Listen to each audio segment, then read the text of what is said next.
Welcome to More of the Story.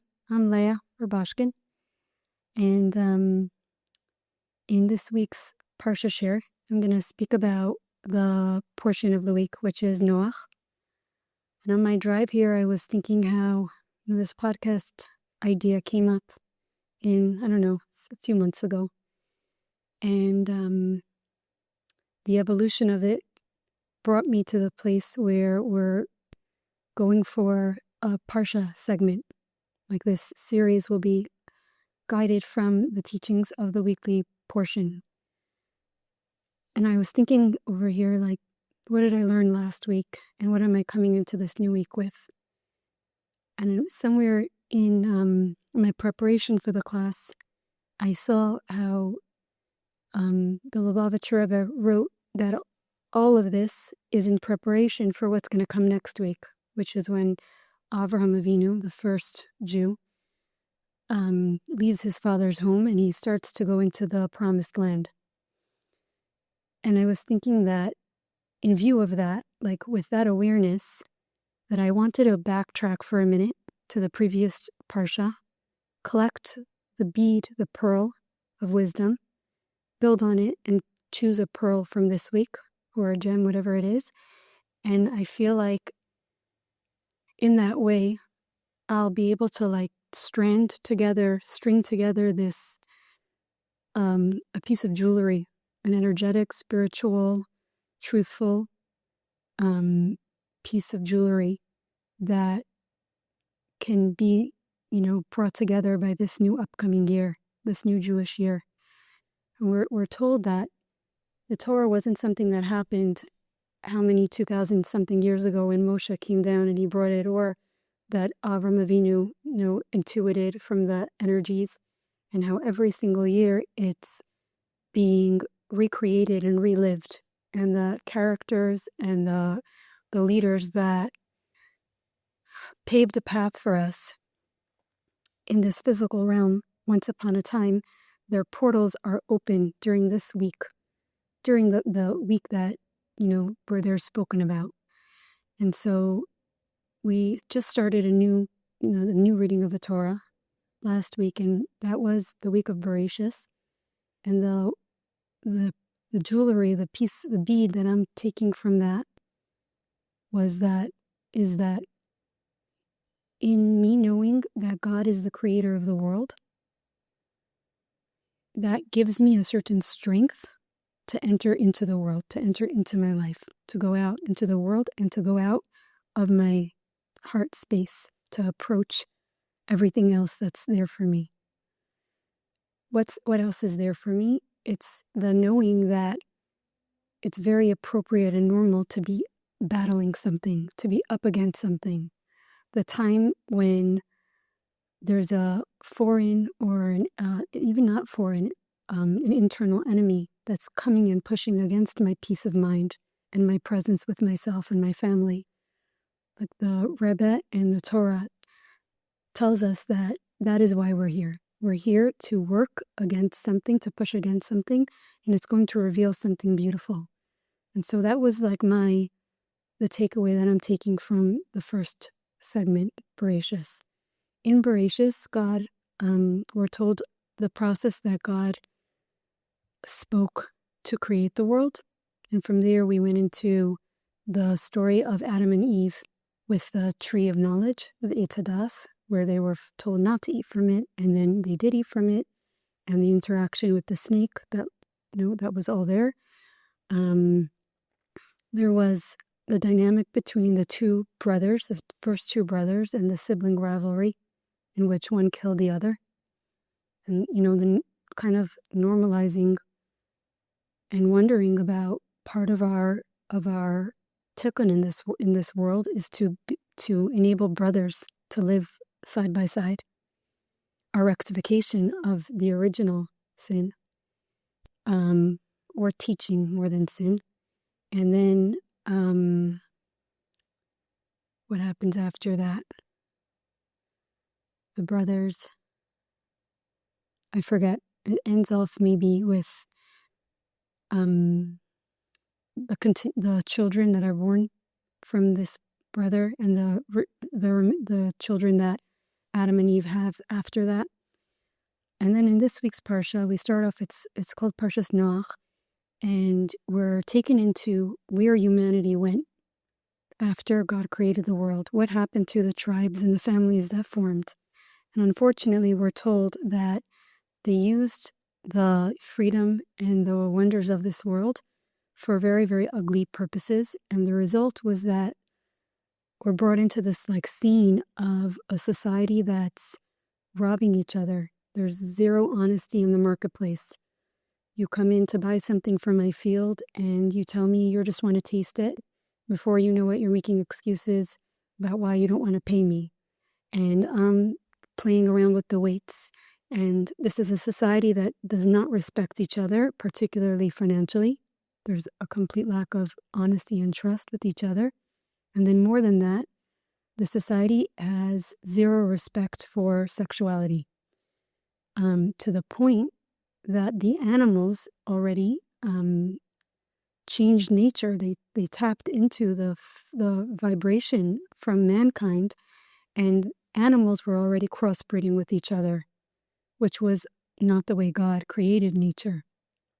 So we're told that Hashem looks down and he sees this dark, corrupt society where man has endless thoughts that are dark and evil. And he makes a decision that he has to wipe out the world. The world, not only mankind, the animals, everything about creation that he had just created. And in each day that he created it, he proclaimed it to be good. He was proud of his work. He saw the potential. And yet here we are, the next chapter, the next Bible portion, Torah portion, and it's no good. And so Hashem makes a decision that he's cleaning out the world. But he looks down and there's one soul individual who is a light down here in this world. And he's still connected to truth and to purpose and to godliness and to honesty and morality. He still conducted his home in a way that his sons were not acting the way the rest of society was. And in the merit of this man, Hashem doesn't wipe out humanity completely. The story doesn't go that we're all wiped out and then a new Adam is created. Adam's line was preserved through this one child of his, the legacy. And Noach prophesizes, and he hears God telling him, build for yourself an ark, a teva, and let it take you a long time, 120 years, so that people will ask you, what the hell are you up to? Where's these beams and these slabs of wood and this, what are you doing? And in this giant construction project, we all want construction to go fast. And here we have the first man-made construction. It takes 120 years, but with a plan. And people walk by him, they ask him, he does his best to tell the people, repent, there's still a way out. The power of teshuvah is so strong. It was created prior to creation, to the world being created, and it's not too late. And they laugh at him and they mock him and they don't believe him. And 120 years pass, and the day arrives when the waters of the upper realms and the lower realms start to burst forth. First slowly, and at a certain point they reach Noach's, I believe, his collarbone. Upon that, he enters into the teva. And it said that, all the animals were told what was going to happen. And so 2 of every not kosher animal showed up, and 7 of each kosher animal showed up. And they were going to be preserved on one of the levels of the ark, of the teva. And Noach was going to take care of them during this cleansing that the world would undergo. When the animals showed up, the only animals that were permitted to enter were the animals that stayed loyal to their source. If they chose a spouse from another breed, from another family species, the ark energetically blocked them and they weren't permitted to enter. And so only true creations that were true to their source had this access to 2.0, to their next round. And they go in this teva for almost a year. There's different stages where it's broken up. The first 40 days, there was like the world filled with hot springs opened up, and the ark raised as high as the highest mountain because the waters covered the whole. And then for the remaining year, there was different processes that were happening. And in all of this time, Noach and his sons and his wife and daughters, he had 3 sons and 3 daughters-in-law and a wife, and they were working the entire year to take care of all of these animals nonstop, and it was noisy, and they didn't sleep inside, and they really showed up to their life's mission. I always, imagine that this whole scene of the teva was very miraculous. God saved the one boat while he destroyed the rest of the world. And somehow in my childish experience, I imagine the miracles continued into the teva itself. The animals were taken care of, and it was a fairy tale, and now, when I sit with the Torah this year, I see no, the women and the men that were there, they were God's agents to feed humanity and to feed the animals, and they worked really hard in their mission. And eventually, Noah sends out one bird, and then another bird, and finally the last bird, and it comes back with a branch, an olive branch, and he understands that there's growth, there's life, the land, the waters have settled, and there's new life and vegetation coming forward. And so I believe Hashem even has to tell him to go out because he's afraid, or maybe that's, through the sign of the bird, he opens up and he goes out. And when he settles, all the animals leave, he plants a vineyard. He had preserved some form of vines when he had been in the ark, and so he immediately plants it, and he has crop very, very quickly. And we'll hear what happens with this vineyard, where humanity is led to because of this decision that he makes.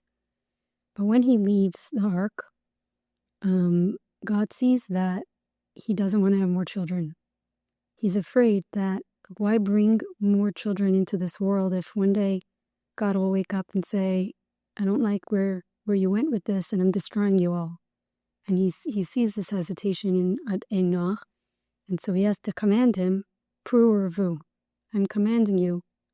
Men are commanded with this mitzvah, this commandment, to procreate.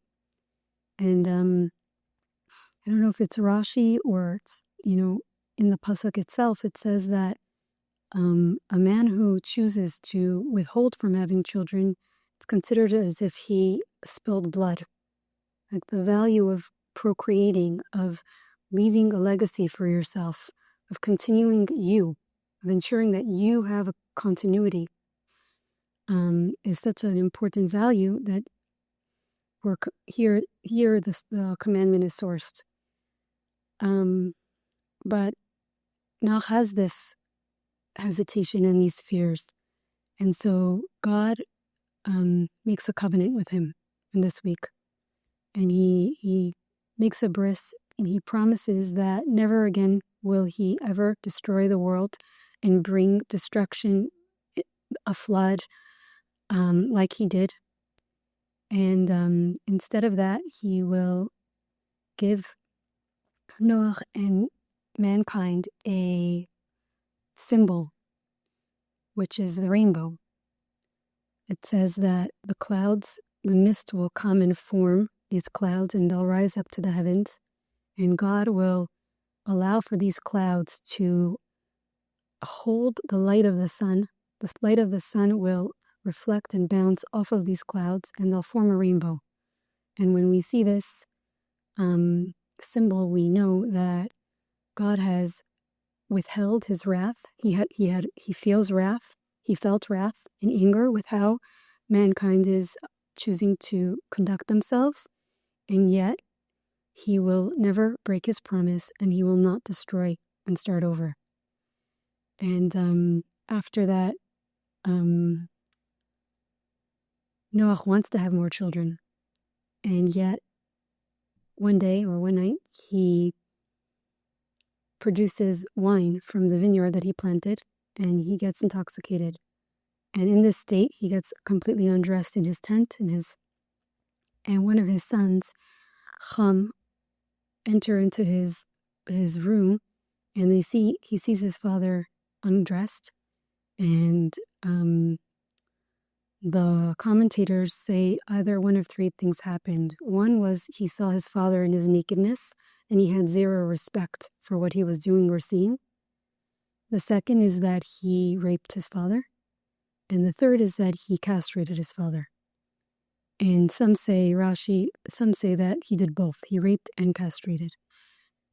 And the reasoning, the rationale behind this man's decision was that prior to, he knew that Adam had two children, two sons, and they couldn't figure out how to divide the world. And so he said, I have three brothers, and now if my father reproduces and has more, we're going to have an even more difficult time with how to divide up the world. And so he acted from this place, and he deeply, deeply disrespected and abused his father. And he comes out and he tells his brothers, I believe, or his brothers notice his two other brothers, Shem and Yafes, and they take a garment or a sheet and they hold it above their vision or backwards. They come into the room and they cover their father, and they leave with their backs turned so that they can't see their father. And when he wakes up, Noach immediately knows what has happened to him, and he speaks his truth. He speaks of the consequences that are going to come to his son, Ham, for taking the actions that he did. And he tells Ham, you denied me from having a fourth child, and so your fourth son that you're going to have, or that you have, will one day be enslaved to your brothers. One day your brothers are going to be enslaved. He's referencing the Jews. And even in that state of slavery, your sons are going to be slaves to them. I saw something interesting. Why didn't Noach curse Ham directly? Why is his son bearing the consequence of Ham's decision? And the teaching said that in the process of these three men helping their father preserve the ark and take care of everything that had to happen, they received God's blessing, his direct blessing. And once you receive a direct blessing, God is not going to ever take that away. And so the consequence and the sin would have to be cleansed, but it couldn't be done directly on Ham. And so his children receive his humility, and they're the ones that are going to have to return and repent for this action. Right? It's often said that children we inherit what our parents and our grandparents worked on and weren't able to work on. And, there's arguments whether that's just and fair, and how can it be that a young child would receive the consequences of, they're so innocent, they're victims, they're so helpless. Like, how does God allow for that? And I think the power of love, the power of the love that a parent could have for their child is so strong that when a parent knows that the next generation inherits whatever we do and whatever we're not willing to do, it could awaken within us this fierce fire to show up to whatever we can with as much as we can, because our children are next in line. They're the ones that are going to receive all the good and the strength and the love that we accumulate and generate within our families, and it goes directly to them. And we also lighten their load, and we turn them into a messianic generation when we don't leave work left for them. When It's so interesting. Right before this Torah segment, there was Simchas Torah and a part of the High Holidays. And I was reading a teaching of the Lubavitcher Rebbe there, and the Rebbe I didn't plan on saying this, but it's coming to me, so I hope it's accurate enough. The Rebbe was saying how when we'll look at children and say, all I see is the Mashiach, all I see is the Messianic energy coming off of them, we'll know that we arrived. So and everyone can drop into what it would look like for their line to be in a Messianic realm. Like, what would that look like? What has your family and your history and your grandparents, like, what have they been charged with as a soul's mission to work on and clean and strengthen and sharpen? And then you know what you're there to help your child work on, or what you can work on with a strength that could keep your child from ever having to work on it. So back to this week's Parsha, Noach, he has his confrontation with his son, right? And the consequences from that. And from there, these sons go off and they build lives and they turn into tribes. And at a certain point, we're told in the portion that the earth is repopulated. And at one point, there's a collective conversation among humanity. And they say to each other, let's build a town, a fortress. And within this town, within the city, we're going to build a tower from earth to heaven. And we're going to build it so that we can enter the heavenly realms and fight up against God. And this tower was called Migdal Bavel, the Tower of Confusion. And it gets its name from the fact that they all started out with a united heart and with this shared goal and mission to build something strong and powerful, this statue, this Avodah Zarah, this fortress. And in the process of them building it, God comes down. It says God descended and he sees what his people are up to. And he stops them. He saves them time from, it seems so it's childish. Like, we know you can't fight up against God. But Hashem decides the consequence of their action, the lesson that they need to learn, involves the loss of one common language. At that point, all the tribes knew the same language, which was Lashon HaKodesh, the Hebrew language. And from there, all the languages emerge. And God literally plants within them all the different languages. And so now there's chaos. No one can communicate with each other. And he disperses them. If you came from one land, you were sent to another. And there's this like cross migration that happens. And I think, one of the reasons we know this as a people, that whenever our enemies wanted to weaken us and keep us from becoming strong and connecting to our power, they always forced us out of our homeland, Israel. Because the concept is, if you're a guest in someone else's home, is not as strong. There's this innate sense of, bashfulness, shyness.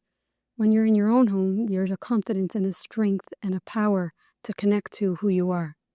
And so God sees that this humanity, like, they need a dose of humility.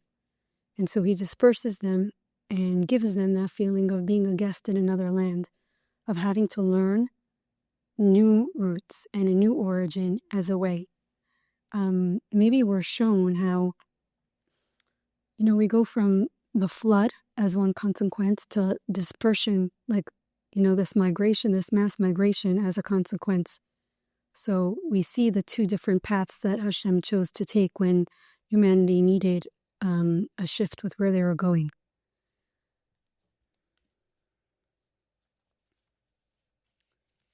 See if I shared all the points I wanted to.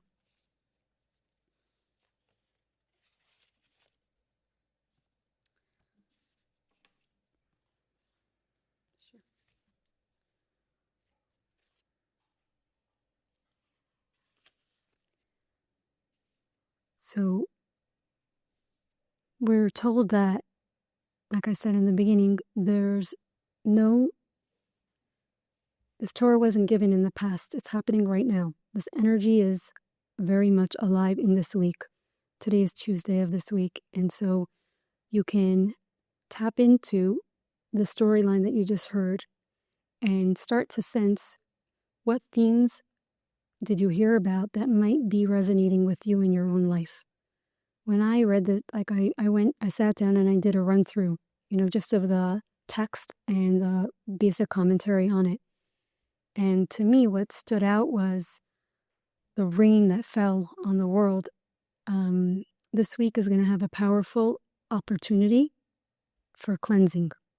Just like the world was cleansed this week in this Parsha with Noach, currently there's an energy of cleansing that's available to us.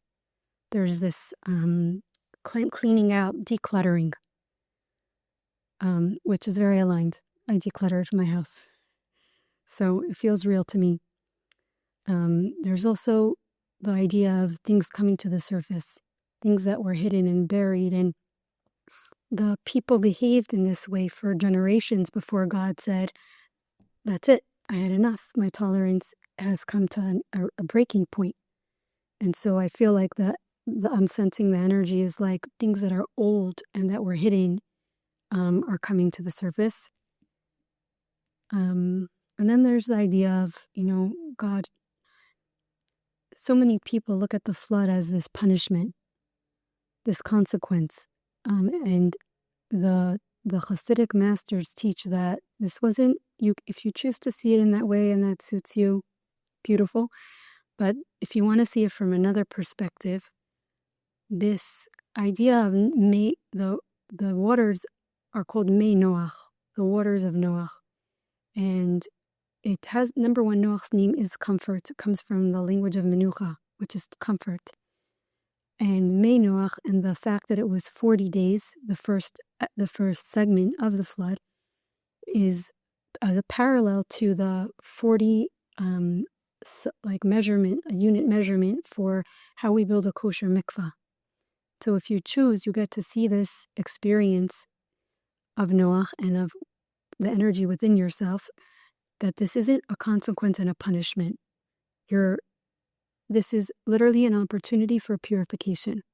The world had to go into a mikvah. The world had to turn into a mikvah to purify us, to help us come back to our source, to find our truth of why we were brought here, what's going to bring us love and light and joy and purpose and God and oneness.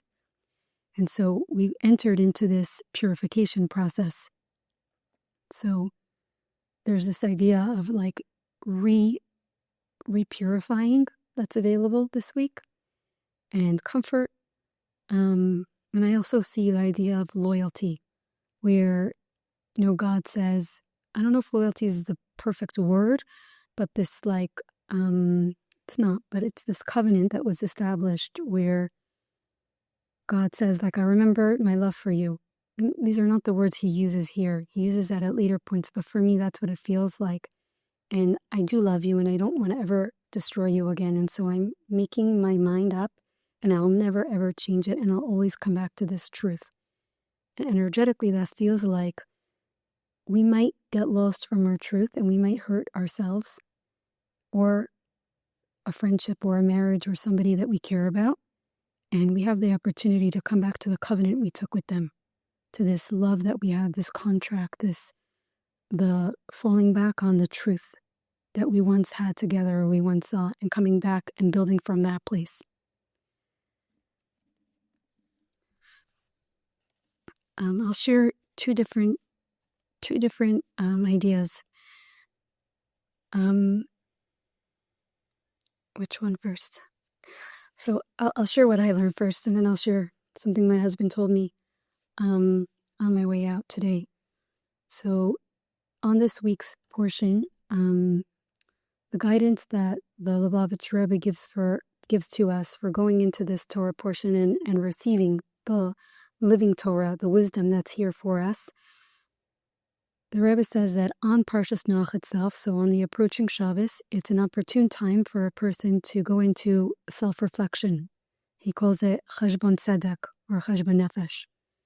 And a person should go into the inner space of reflection and look into his speech, thoughts, and actions. What was a person's thought, speech, and action in this last week, right? And take an accounting of it and have a reckoning with himself of where he's holding relative to his truth, to his higher consciousness, and to measure or take note of the gap of his ideal self versus the self that he was or she was this current week. And the Rebbe is saying that this week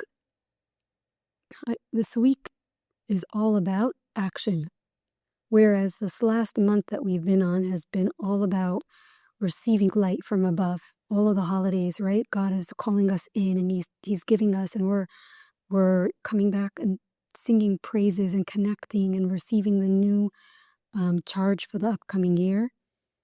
Noach is the first actual full week that we have where we're charged to implement our service, our divine service.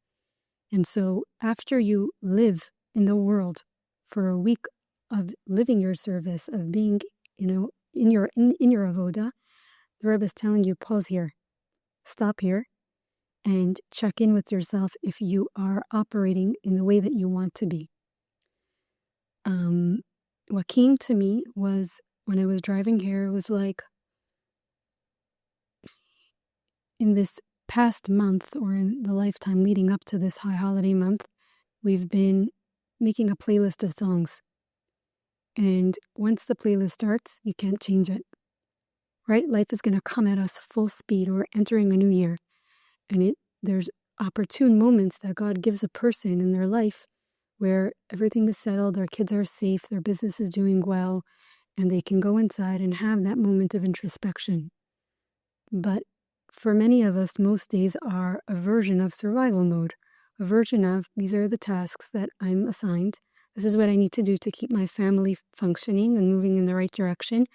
And so here, action, And here the Rebbe is telling you, before your playlist is going to go play out for the rest of the world to receive the energies that are generated from you, your home, your marriage, your children, your family, right? Before you become this walking divine generator that's going to flow her energy out, check which songs are playing on your playlist and see if they are the songs that you want.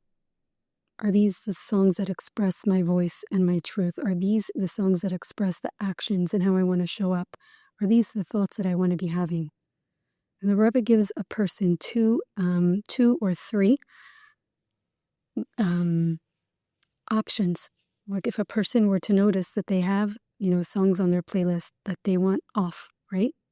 But we have one day to get this done. Or like we want to hurry up because the week is starting and we're told to do this on this upcoming Shabbos, if I understand correctly. The Rebbe is saying that a person has, two options. Let's see if I wrote them. Yeah. One is that they could analyze the details. They could drop in and call upon the experiences where they were not aligned, where they could remember from their head if they don't have access to their parts showing them. And they could call on that and look to see where there was a discrepancy.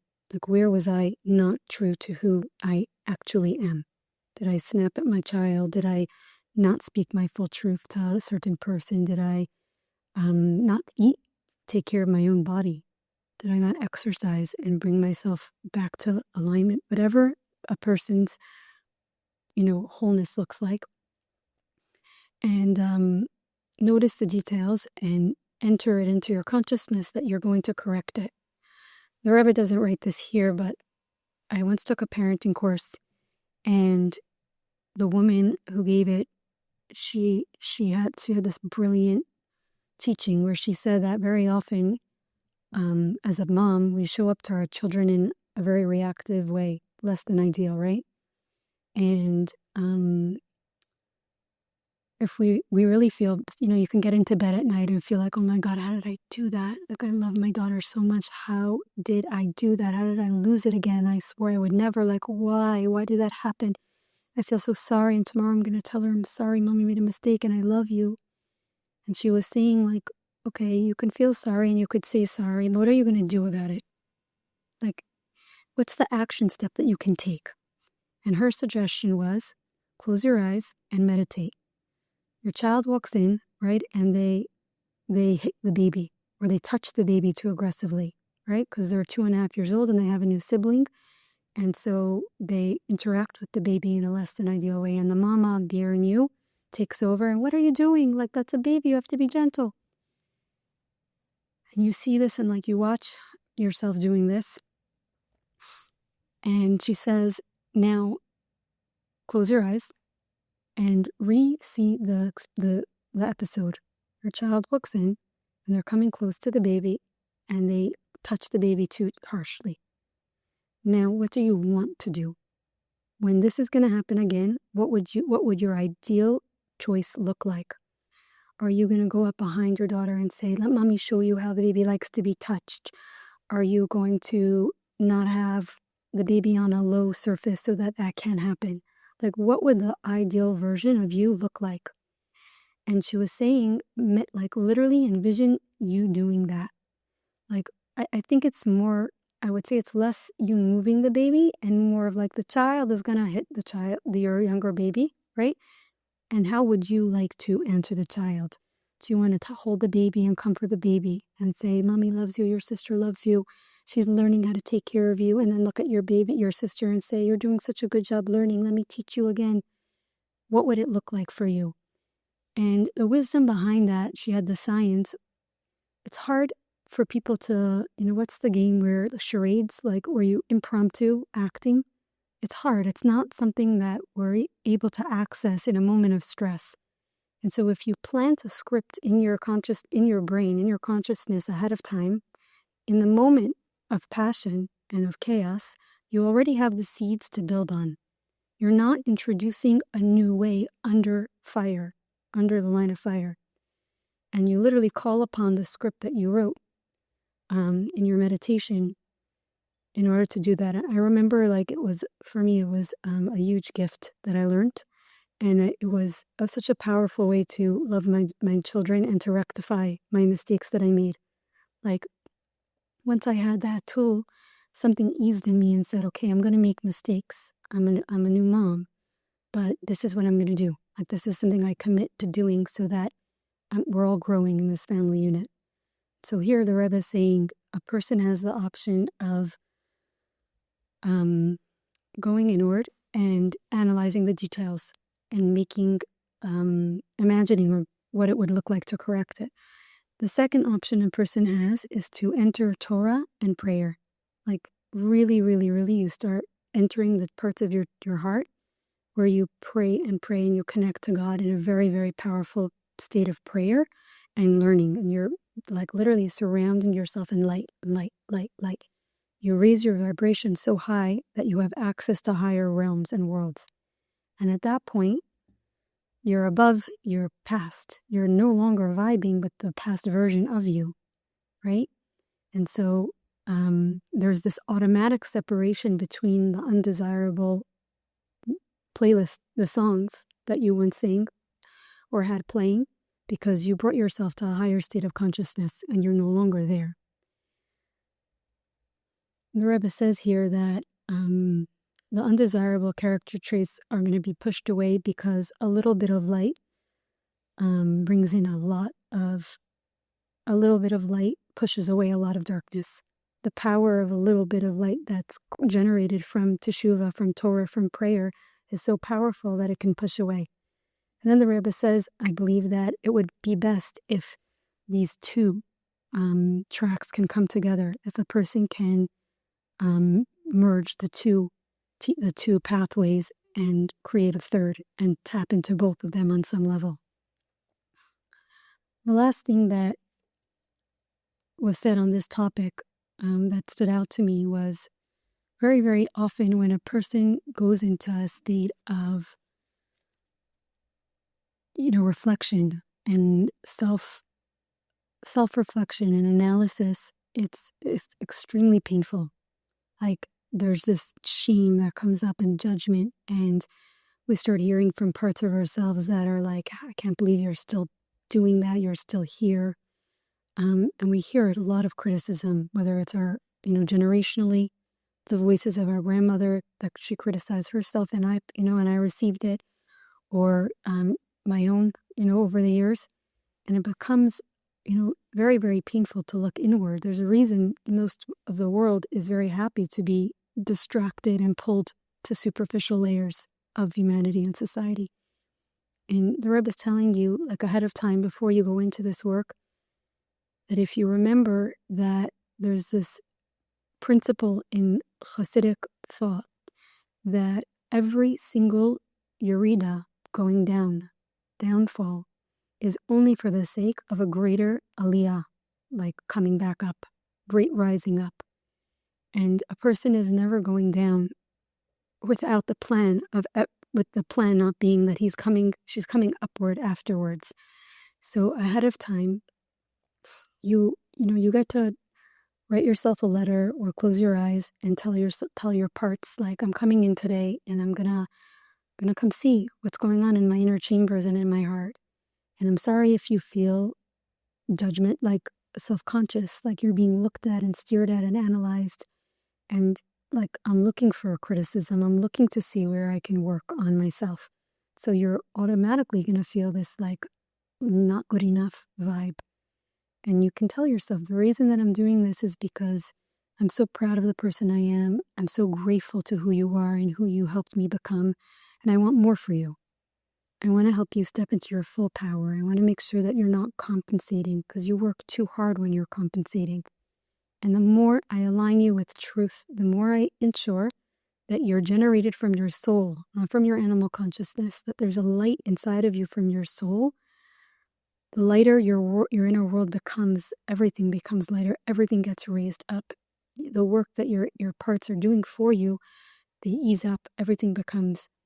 So either, I feel like for some people that might be a very big step and too hard to drop in with a letter and love. But even the knowing that we're not looking to criticize, and like the Rebbe is really trying to keep a person from getting into a depression. And he's telling a person, if you can do this with knowing the truth of who you are and why you're doing this, you can actually do this with joy and pleasure and happiness. Like, this entire thing does not have to be a heavy process. Like, it's not inherent to the process of self-reflection that a person go down into themselves, like down into this darkness and depression. And it would be more truthful if we would be able to do this in a way of love and joy. So I have this connection to the moon ever since a healer sent me a Maimer Hasidic discourse that rocked my world. And then in this week, in preparing for this class, I looked up the teaching of the Rebbe, the seventh Chabad Rebbe. And at the end of it, the Rebbe was saying, this is a week to take inventory and stock resolutions, right? This is the week of Avoda, like what resolutions do you want to put into place? Which felt so aligned. Like I know, like subconsciously, without having even read this week's portion, this past Friday, I was shopping and I saw calendars and planners. I bought one for my husband, one for me, and two for my daughters, like for the house. Like, I was craving, like after this month of weekend, weekday, weekend, week, like the lack of structure, which I usually love. I really love that. I need the freedom to not be tied down, and I haven't owned a planner since I was 17 or 18 years old. Like, actually, no, through college I had a planner, probably, and my planners were very intense in high school, like very, very disciplined. But I guess subconsciously, leading up to this week, I bought planners for everybody and calendars. And in that I was like writing down, some of the goals that I have for my week on the side, and hoping that I can build that within my week and build a structure off of those family needs or personal needs that I have. I mean, again, it's very aligned. The Rebbe was saying how this week is a week to check in with yourself and to see where you're holding. And it's a week to make resolutions for how you want to show up in the upcoming year. Whether that's a commitment to learning with a certain friend, whether that's a commitment to being, in nature a certain amount of time a year, connection to family, connection to self, prayer, creativity, art, like whatever it is that helps you be an open channel to your soul. We're not winging this. We don't need to wing this. We can lean into the masculine energy that's available this week to build the structure. And then the rest of the year, if you're a woman, hopefully you get to be in your feminine flow. But this is the week to put in place the beams that you want your year to be held by. And then the Rebbe continued and he said how, I literally can hear the Rebbe saying, please don't be hard on yourself for the discrepancies that you're going to notice. Like, everybody is here to do work. There's no such thing as being above something. It's like sometimes when we're hard on ourselves for, behaving in a way, it's literally the ego thinking, like judging us as though the ego had some standard, and all of a sudden we misaligned with the ego. Like, there's no such thing as being above anything. We're the higher the soul, the lower it's willing to go. And then all of a sudden we come back to ourselves after we followed a path that our soul needed, and we hear from ourselves, our criticism and our judgment and our hate, and our self-disgust. And the Rebbe is saying, that is all a further trap to darkness. The truth of healing is joy and pleasure and happiness of I went where I went and I'm back into truth. I separate myself from that thought pattern or from believing a thought about myself. I see my truth now, and there's no beating myself up over it. There's committing every day to a positive affirmation of I'm good, I'm worthy, I'm lovable, like literally the opposite of whatever it was you were telling yourself. And then the Rebbe says that as a part of this rectification and this reflection, the Rebbe asks us to reflect on a specific mitzvah, the mitzvah of sanctifying the moon. And I was like, oh my God, the moon. Like the one mitzvah that the Rebbe is asking a person to introspect on is the sanctification of the moon. When the Jewish people left Egypt, the first mitzvah they were given was to sanctify the moon. And in the merit of, God was giving them merit to be able to stand by, Har Sinai, to receive the Torah. And everything that I learned about the moon in that previous teaching, came forward here. And I'll share what the Rebbe was saying, and then hopefully what came to me. The Rebbe was saying that this mitzvah of sanctifying the moon should be done bihidor, with specialness, with a lot of care. And the reason that it's connected to this week's Parsha is that Hashem promised Noach that never again will he end the cycle of the constellations. Like during the time of the Mabul, the sun and the moon and night and day and everything was put on pause and changed up. And then as a part of a covenant, Hashem says, day and night won't cease. And then in the prayer that our sages put together where we do come to sanctify the moon, again, we say that there's going to be an orbit that is permanent for the sun and the moon. And the mitzvah of sanctifying the moon happens at some period between the first 15 days of a new moon. And there's certain guidance. We don't do it the first 3 days. You don't do it if it's in a cloudy week. It's best to do it before it only could be done up until the 15th, the night of the 14th. And there's an ideal time to do it every month. And so a person should ask their local, rabbi for some guidance on when to do it. The Rebbe says here that the sages taught that whoever blesses on the moon in its correct time It's as if he greets the Pnei HaShechina, the face of the Shechina, the divine presence. That this mitzvah brings a person face to face with divine energy, with divine presence. I know that we don't always get to experience that, but there's a part of your soul that does experience direct face-to-face court-like connection to the Shechina, the face of the Shechina, when you show up to this mitzvah. Growing up, I only saw men do this mitzvah, and at some point last year, I felt called to do it, and so I did it with a group of my friends on the beach. And then one night in the last few months, my father was walking by, and he saw me blessing the moon with my husband. And later on, he said to me, like, I've never seen a woman do that before. And my first reaction was, oh, he's judging me. And so I said something like, is it it's not forbidden? And he was like, no, I just never saw it. It's beautiful. It was a wonder and a pride for him to see me. And so that was very, very sweet. I do feel very deeply connected to that mitzvah. There's a certain strength that comes through as a woman. And, doing it together with your spouse is even more incredibly powerful. It's like we're both standing under the stars and under the moon, and we're blessing and sanctifying, reminding ourselves of so much of the wisdom that the moon carries for us. And so much of it is a mystery. And you literally surrender with humility to the mystery. It gives you the strength to do that.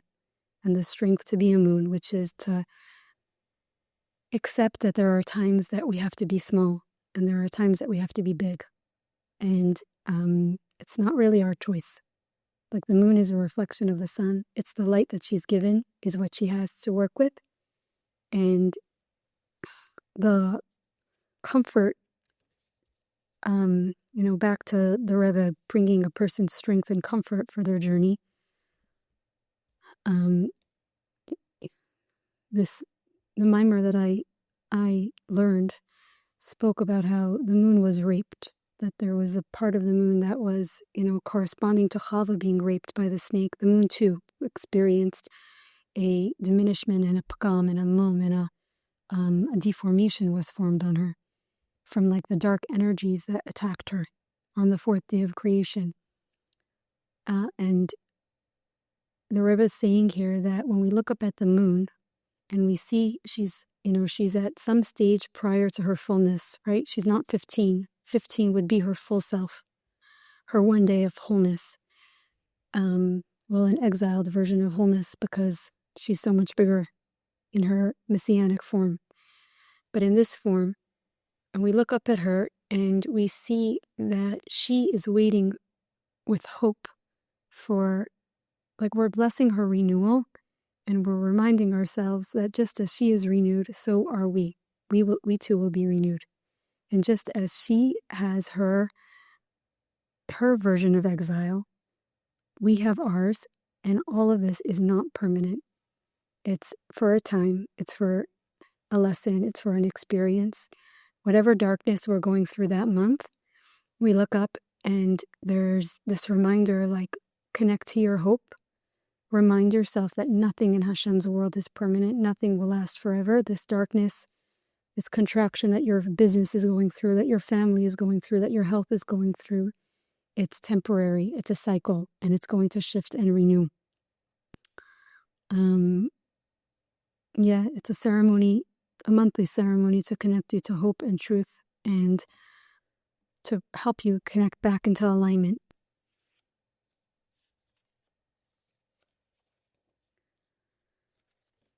So something that's in the Chabad world that's pretty famous on this week's Parsha is that the Rebbe taught a teaching called Mayim Rabim, which is the many waters. And the waters of the flood, the Mei Noach, are called Mayim Rabim, this flood of waters, right? And the Rebbe says how the man that's responsible for the financial well-being of his family can find himself to be bombarded with endless thoughts about making money and about paying the bills and about his next business endeavor and the business endeavors that he's engaged with currently and his responsibilities. And it's like a non-stop brain that is completely consumed and fixated on making money. And I know for a lot of people, there's a certain shame in that. Like, why am I so one-track minded? Why am I so devoted to making money? Like, where does this come from? Like, why? I know I have higher values. How can I learn to compartmentalize them and show up to my family's needs and show up to my personal needs? Like, why is this the drive that knows how to rev its engine so well? And in this teaching, the Rebbe normalizes it. And he says, like, this is a par for the course. Like, this is the way God created it. And this barrage of thoughts that come your way is very much aligned with your avoda. Like, that is the avoda of a man. It's to put up with these thoughts and to work with these thoughts. And then,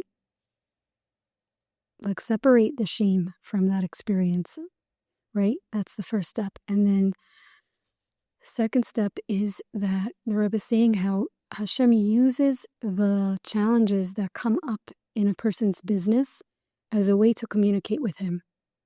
And so, a person can align, put together a business deal, and all of a sudden, and ask, the loan will fall through, or a tenant will drop out, or, right?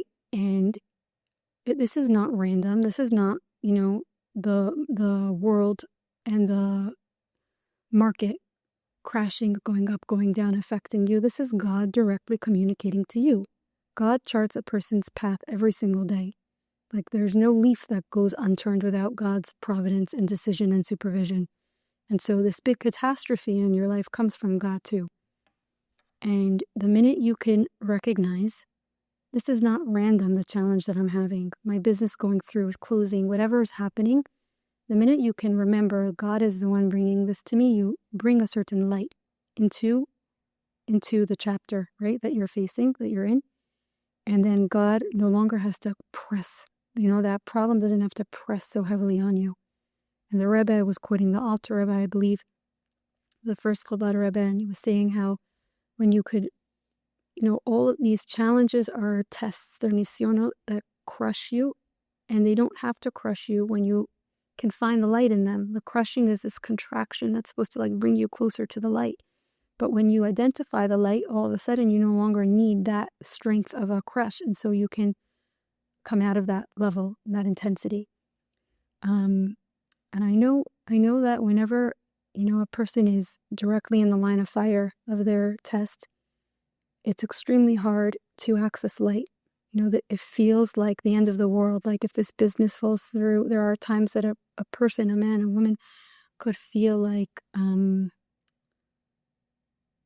they could forget the godliness in the experience they're having, and they could, see it as very mundane, and the market is bad, and how did I go into this line of business, and why did I make these decisions? And they can fall into this tunnel of self-criticism, self-doubt, self-blame, anger at God, at their partner, whatever it is.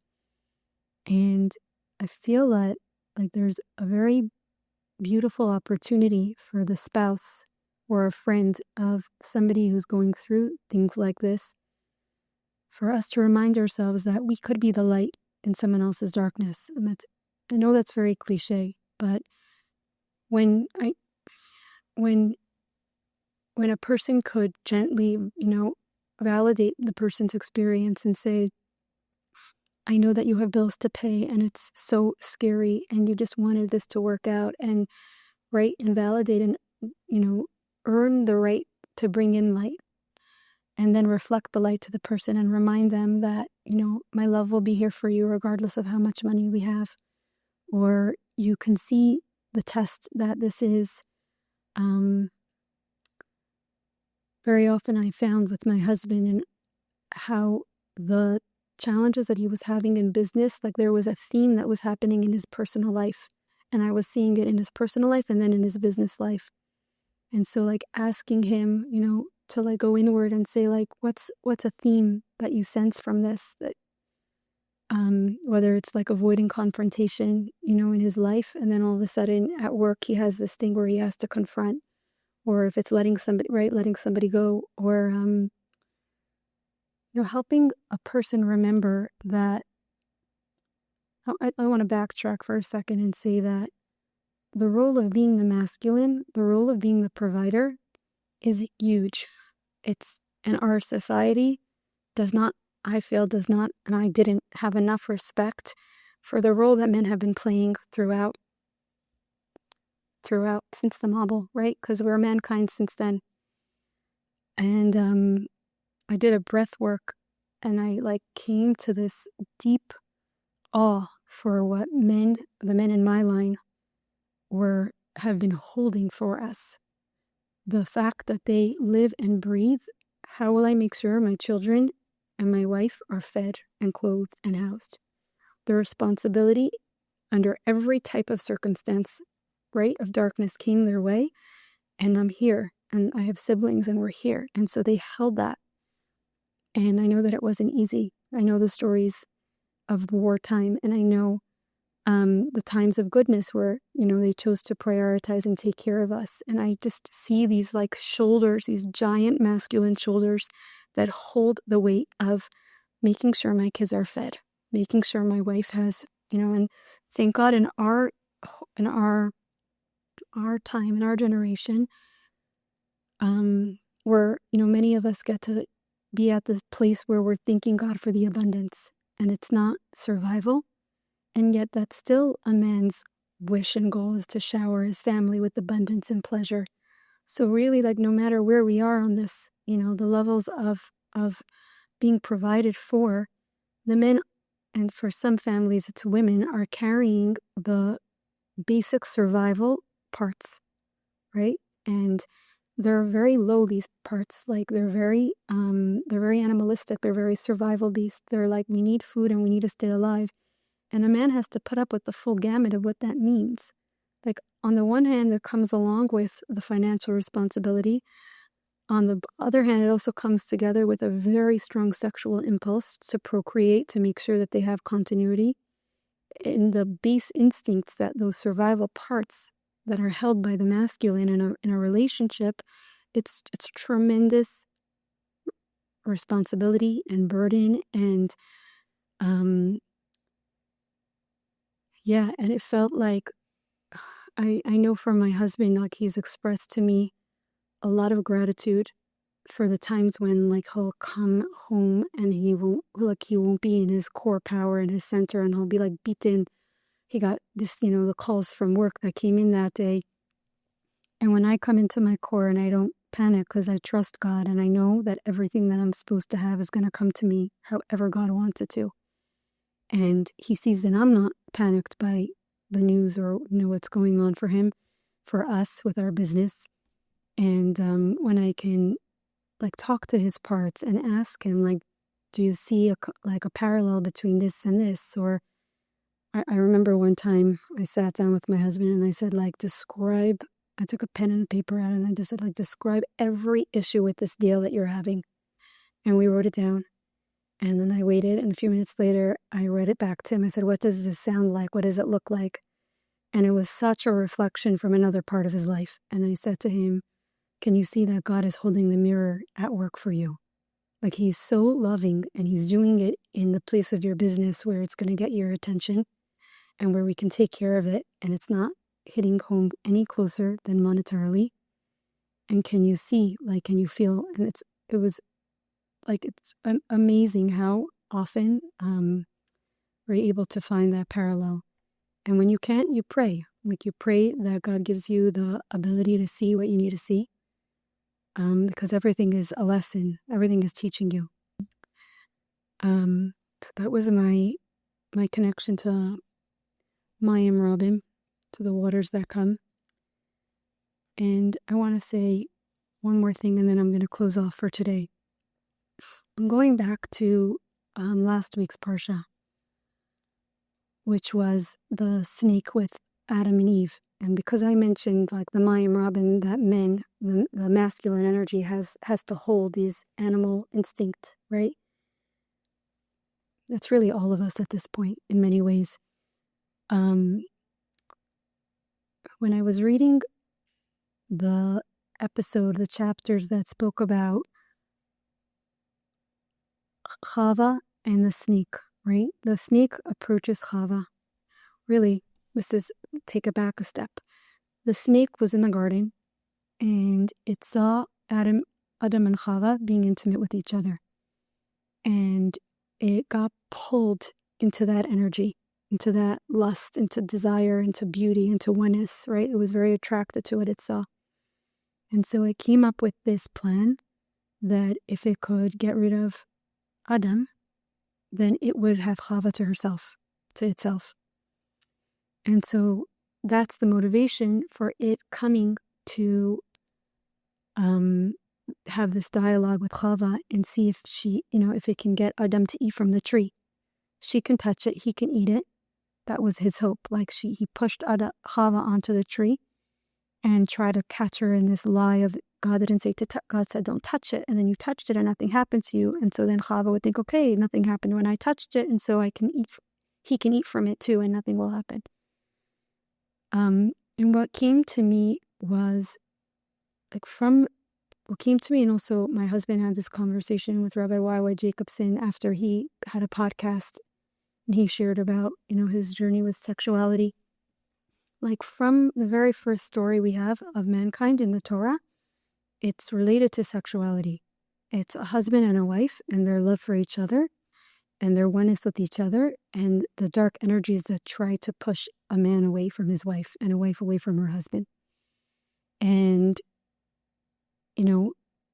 it's boggles in my mind how our generation got away with shaming this experience of sexuality within ourselves, because now when I look at the Torah, almost everything has a teaching on this topic. Like, this is what we're here for. This is what's happening inside of ourselves and around us.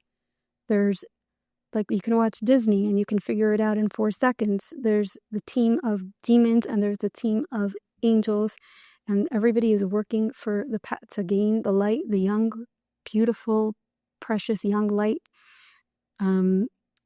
And right, so we have in this first experience of the Torah, this snake that tries to get in between the man and the woman. In my own journey, I had different experiences with this Eitzadas. And with, at one point I saw it as, the snake saw a gap between me and my husband. And so it was just notifying me to what was happening here. The energies were leaking there. There was something going on. There was a gap between us in our love or in our understanding of how to take care of each other or be one. And so there was a breach and space for darkness to come in the form of a snake.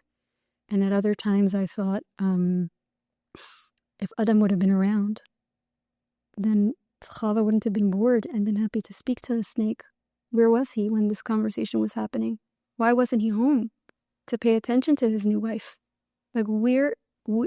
He was so absent that she took the company that was available to her, and look where it got us. Look what happens there. And I feel in that, okay, that's a part, and it's valid, and it's a part of truth. It's a part of the story, but there's also a certain giving away of power, because there's a level of blame. And when you're blaming, you can't do anything about it. You're at the mercy of somebody else. You're saying he has the power to do something. And so I just have to sit around and wait for him to take the power and do something. So then I shift it to okay, if I were Chava, how does this story unfold where I'm taking responsibility? A snake is talking to me, and what do I need in order to be able to say, I have what I have with my man and my husband, and I'm willing to work on it. What would give me the strength, knowing that this is the nature of our life and darkness and this realm, this world, where God created dark and light, and the dark always wants to live off the light. And the brighter the light, it says that when a man and a woman, a husband and a wife merit, the divine presence rests between them. It's when a husband and a wife emulate God in their intimacy, right? The only time we literally look like God is when we're being intimate and standing one-on-one with our spouse. And when we merit, the Shekhinah rests in between that union. The brighter the light that's being produced, the energies, the darkness sees the brightness of the power or the light that's shining through and resting on that couple.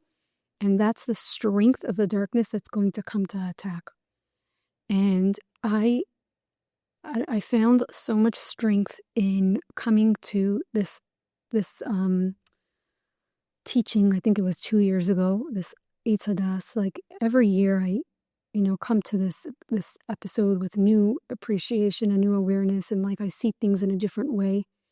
I feel like we all have an experience of Eitz Hadas within ourselves, and the wisdom that I see here is, number one, like, let's not delude ourselves.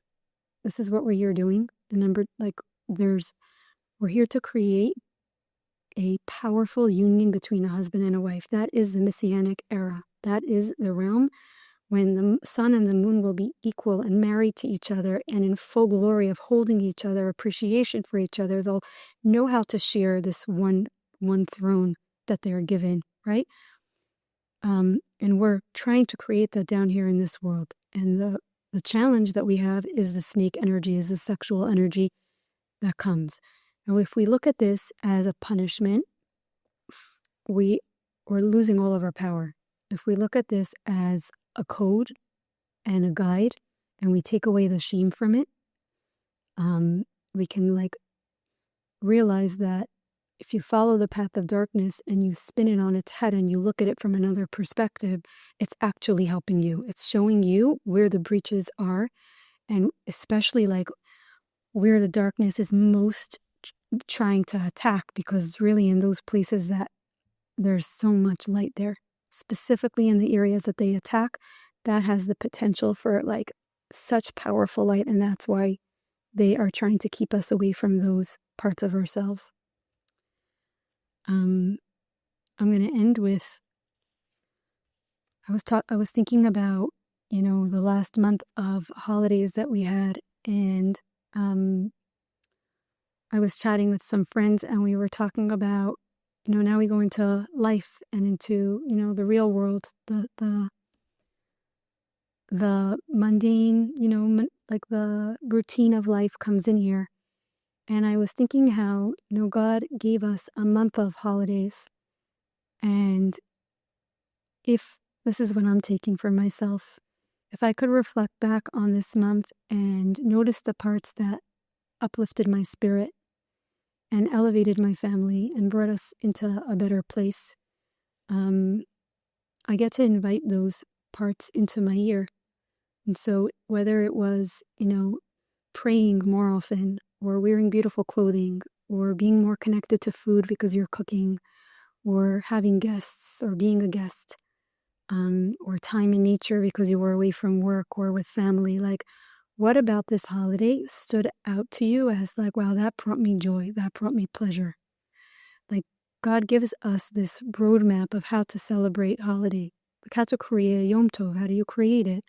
We were told to drink good wine and eat good food and wear beautiful clothing and take the Torah out and pray as a community and have guests over and take care of the poor. Make sure you have, you're inviting people. And all of this together creates this energy of a chag, of a festive, a festive. And so if we, as a part of this week of reflection, that we're the Shabbos of reflection that we're going to go into, I'm inviting myself to drop in and to highlight for myself the parts that brought out the festivity for me. And then I'm going to invite that energy and maybe make a plan for how to integrate more of that into my life. God gave us a month of holidays, and now it's on us to turn our year into a holiday. My father always says Yom Tif in the Wachen. It's a Yiddish expression for festivity in the week, on a regular weekday. If he'll see a celebration or people enjoying life, he'll laugh and he'll be oh, you're making this regular Tuesday into a holiday. And I think that as a part of the Messianic goal, that's what we're supposed to be doing. We're supposed to be elevating our days and turning as many of them into holidays. And I felt that, hopefully, I know that for many, the holidays are extremely triggering and lonely and painful. Like everything, it's a mixed bag, but hopefully there's enough or some experiences of goodness that we could connect to and invite into our coming year. Thank you so much.